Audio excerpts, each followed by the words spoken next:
Rohingya मुसलमानों को लेकर सुप्रीम कोर्ट द्वारा उठाए गए सवालों और बयानों पर पूर्व जजों, वकीलों ने chief justice of India Surya Kant को लेटर लिखकर कड़ी आपत्ति जताई है। दरअसल सीजेआई सूर्यकांत और जस्टिस जॉय माल्या बागची की बेंच ने 2 दिसंबर को भारत में रह रहे रोहिंग्या मुसलमानों के कानूनी दर्जे पर सवाल उठाए थे। इसे लेकर ही पूर्व जज, वकीलों और campaign for judicial accountability and reforms ने चीफ जस्टिस ऑफ इंडिया को पत्र लिखकर कहा कि रोहिंग्या मुसलमानों का अपमान है।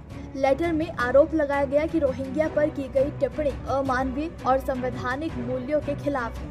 चलिए सबसे पहले आपको बता देते हैं कि आखिर सीजेआई सूर्यकांत और जस्टिस जॉय माल्या बागची की बेंच ने रोहिंग्या मुसलमानों पर क्या बयान दिया।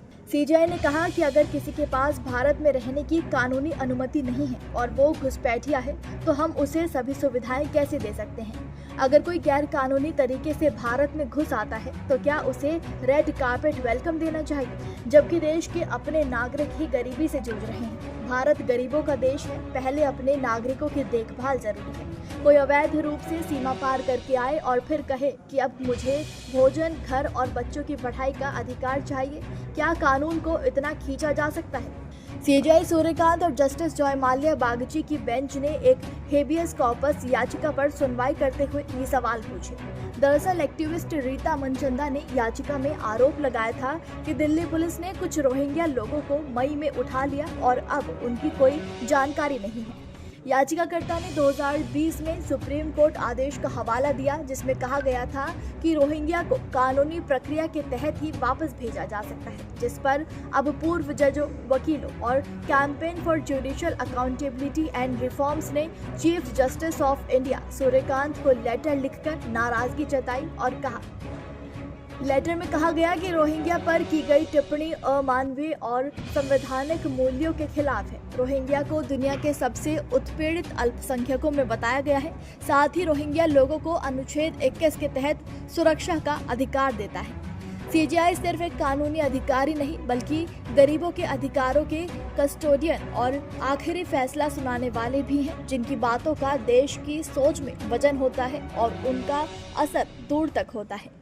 म्यांमार में रोहिंग्या एक एथनिक माइनॉरिटी है जिन्हें वहां के बौद्ध बहुल समाज में लंबे समय से हिंसा और भेदभाव का सामना करना पड़ा है। उन्हें म्यांमार की नागरिकता नहीं मिली, इसलिए वो बिना किसी देश के माने जाते हैं। पिछले कई सालों में वो बड़ी संख्या में पड़ोसी देशों में शरण लेने के लिए भागे हैं। इंटरनेशनल कोर्ट ऑफ जस्टिस ने म्यांमार की सेना की कार्रवाई को उनके खिलाफ जातीय सफाया और नरसंहार बताया है। अब वो भारत भी आ रहे हैं, जैसे पहले भी कई शरणार्थी सुरक्षा की तलाश में आते रहे हैं। यूनाइटेड नेशंस ने भी रोहिंग्या को दुनिया में सबसे ज्यादा सताए जाने वाले माइनॉरिटी बताया है। आगे शरणार्थियों को अवैध घुसपैठिया कहने से न्यायपालिका की नैतिक विश्वसनीयता कमजोर होने की चेतावनी भी लेटर में दी गई है। सीजेआई के शब्दों का सिर्फ कोर्ट रूम में नहीं बल्कि देश की अंतरात्मा में भी वजन होता है और इसका हाई कोर्ट, लोअर जुडिशरी और दूसरी सरकारी अथॉरिटीज पर सीधा असर पड़ता है।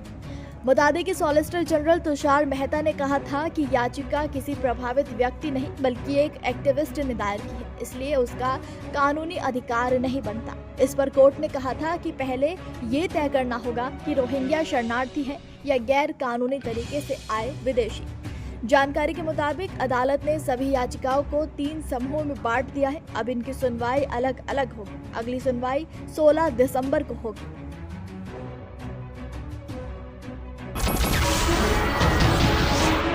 नमस्कार, मैं हूं मानक गुप्ता। अगर आपको हमारा ये वीडियो पसंद आया हो तो इसे लाइक और शेयर जरूर करें और हाँ, हमें सब्सक्राइब और फॉलो करना ना भूलें ताकि आप देश और दुनिया की कोई खबर मिस ना करें। तो जुड़े रहिए हमारे साथ और देखते रहिए न्यूज़ 24।